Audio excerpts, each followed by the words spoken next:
Here are 10 things that you need to know before buying pre-construction.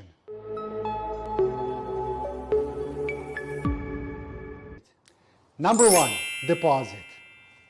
One of the main differences when purchasing a pre-construction property as opposed to a resale property, it is the way it is financed. On a resale property, you can put down as little as 5% towards the purchase price, and your mortgage kicks in depending on your closing day, which is typically 30 to 60 days. On a pre-construction, however, you're often required to have at least 20% down payment. International buyers pay up to 35%. Also, you don't have a mortgage until the building is registered and a title is transferred to your name. 20% down payment may seem high. Luckily, builders don't require a lump sum payment all at once. The payment is broken up into smaller installments made in what is usually referred to as the deposit structure. The typical deposit structure is as follows. It's $5,000 on signing, a balance of 5% in 30 days, another 5% within the first year, and the remaining deposit balance will vary depending on the developer and the project. Some developers allow a super extended deposit structure with the final 5% on closing.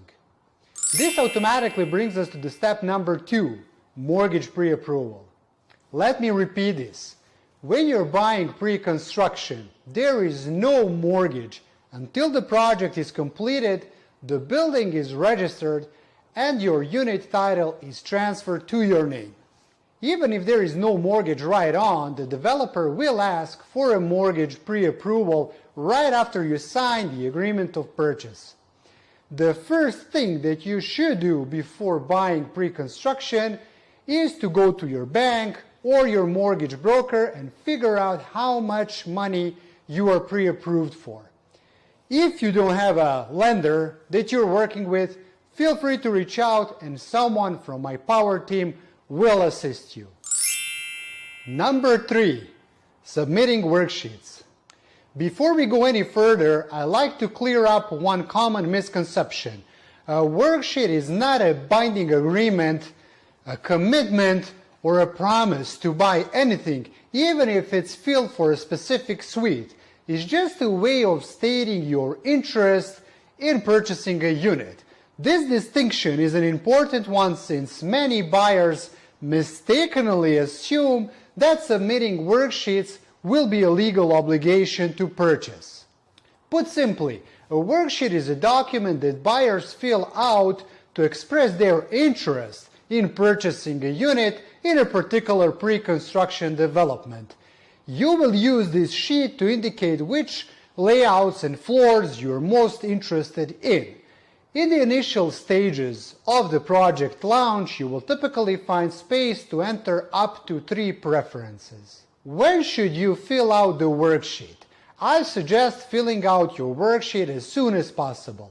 While it's true that developers will set a deadline for submissions, getting your worksheet early may help you to secure your ideal unit. In some highly demanding projects, you will be able to submit a worksheet even before the developer releases prices and floor plans.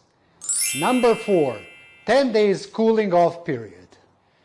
So when you submit a worksheet for a condo purchase and the worksheet gets accepted, the developer will send you the agreement of purchase and sale for signing. Once the document is signed by both parties, you are given a 10 days cooling off period by Ontario law. The cooling off period is automatically granted to all pre-construction condo purchases from a builder in Ontario. In situations where you're buying a freehold residence, it's worth taking an extra measure and checking with your lawyer to determine if this 10-day window still applies. During this period, you can walk out of the deal with no obligations and no penalties to you. During the 10-day cooling off period, it is very important that your purchase agreement is reviewed by a lawyer who specializes in pre-construction. I don't want to go too much into legal details, still, I do want to mention one thing. The main amendments that the lawyers would push, like assignment amendment, capping the levies, and the lease clause, are nowadays already included in the agreement. The lawyer will explain this during the 10 days cooling off period. Number 5. Interim occupancy vs final closing. When you purchase a brand new condo and finally get the keys to your suite, many buyers are surprised to find out that their new home is not theirs yet. Although this is an exciting phase in the new home ownership process, it is actually not the ownership phase because the title hasn't been transferred to you yet. This phase is called interim occupancy or phantom rent, and it allows a builder to finish construction while also organizing an orderly move-in process for what could be hundreds of buyers. When a building is declared fit for the occupancy by the municipality, condo buyers can start moving in.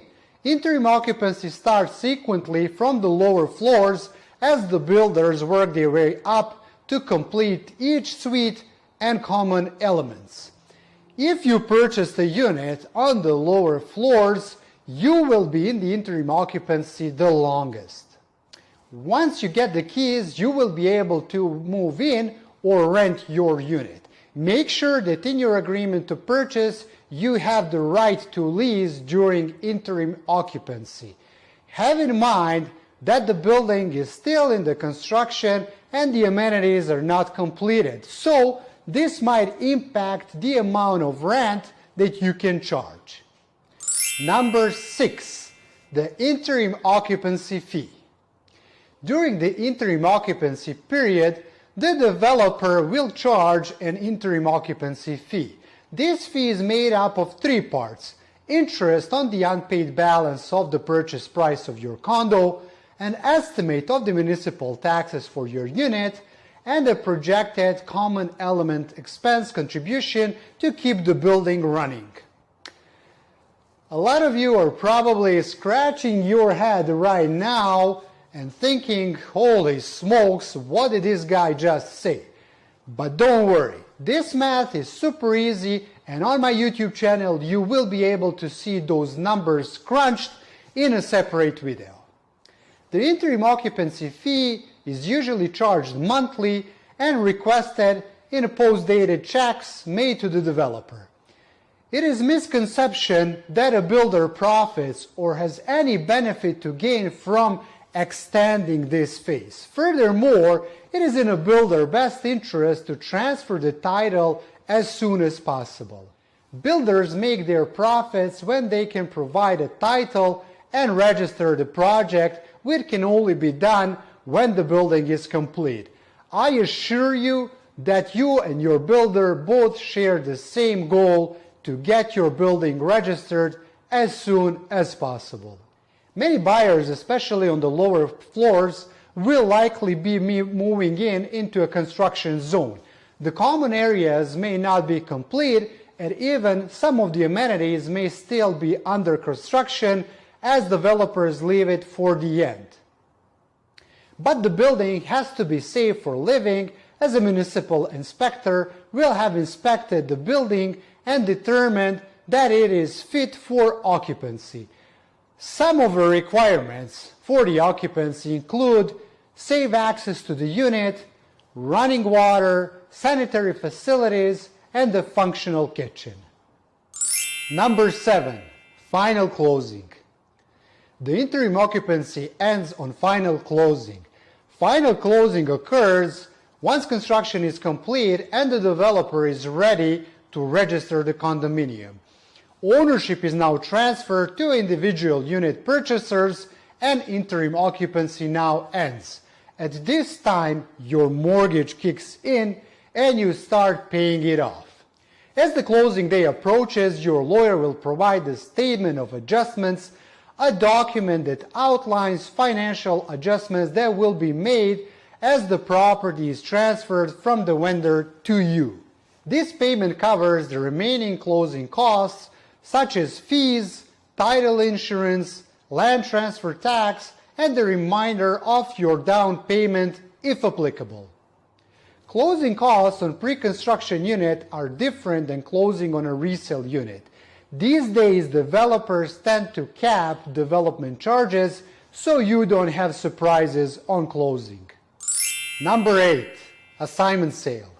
When purchasing a pre-construction condo, the buyer receives ownership of a contract, a piece of paper basically. This contract is called the Agreement of Purchase and Sale. The original buyer can choose to sell the contract during the waiting period, which can last for years until the building is completed and registered. An assignment is a transaction where the original buyer of the property, the assignor, allows another buyer, the assignee, to take over the buyer's rights and obligations of the agreement of purchase and sale. This happens before the original buyer closes on the property. If you decide to sell a unit as an assignment, in the first step, you should refer to the agreement of purchase and sale and check if assignment sale is allowed. While most builders allow assignments, there is usually an assignment fee that must be paid to the builder. There may be additional requirements as well. The most common one is being that the builder has to approve the assignment. Even though you are allowed to sell your unit as an assignment, most pre-construction agreements of purchase and sale from Toronto builders do not allow marketing of an assignment. So, while the builder may give you the right to assign your contract, they restrict you from posting it to the MLS or advertising it online. This makes selling an assignment extremely difficult. So how to find a buyer for the assignment? The best and most efficient way is to work with a real estate agent specializing in pre-construction and assignments. This is just one of the possible options where my team and I kick in, and we will be more than happy to assist. Number 9. The difference between resale and pre-construction price. When you buy a resale, and that is something that is already built, you're paying the price at the current market conditions. If the market is down and you are working with a professional real estate agent who will negotiate the deal, you might get a very good price. On the other hand side, if the market is hot, you'll probably be very frustrated with multiple offers and bidding wars. In pre-construction, there is no discount. The project is priced based on expenses, which include, but they're not limited to, the cost of land, cost of building materials, cost of labor force, cost of development fees that are charged by the city, and so on. Year over year, these expenses go up in value. So even when the resale market is down, don't expect pre-construction to follow it.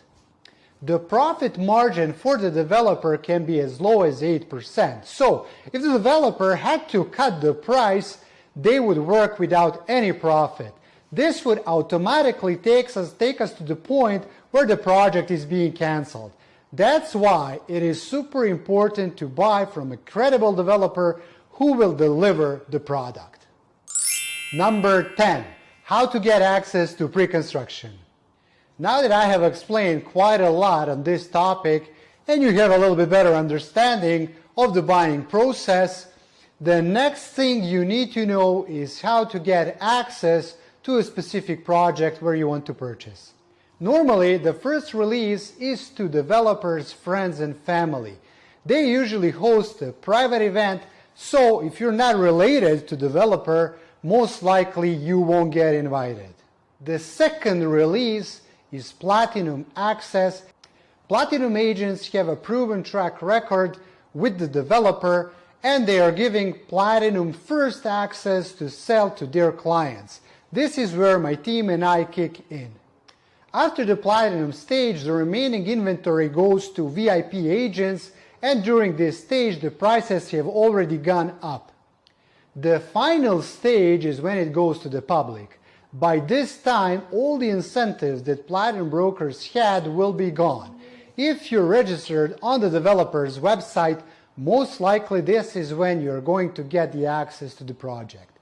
Nowadays, due to super high demand, all these amazing projects don't even get to the general public stage.